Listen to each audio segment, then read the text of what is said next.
Look at the wire schematic. This is for the 92 Geo Tracker, the 1.6 liter engine. Right here you can see our injector. Let me just point it out to you. This is the injector right here, and this is the red wire that we were probing. This is the yellow wire. The yellow wire is injector driver. That's the ground side of it. The computer actually controls the injection of the fuel through the yellow wire. But the red wire, as you can see, is the power. It looks like that's on the G8 terminal. It's injector plus voltage there.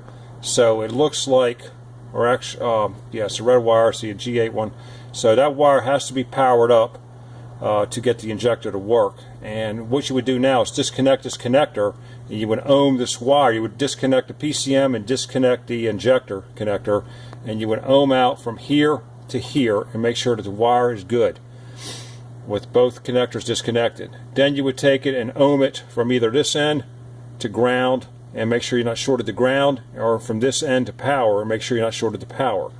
So if you had a good wire from here to here and you're not shorted to power or ground, and you might even want to go ahead and check it against the other terminals in the connector to make sure they're not shorted against each other, because it's a 92 and you don't know, wires could get I've seen them where they actually get stuck together.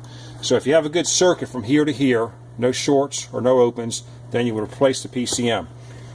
We are fortunate enough that we've got a good used PCM out of a running vehicle. If in fact you can't find one, you may be able to supply your own power to this red wire by going off one of these other circuits, but I would definitely fuse it, and I would definitely try to find power that's only on when the key is on. I wouldn't run power to it all the time. But that's that's only if you can't find a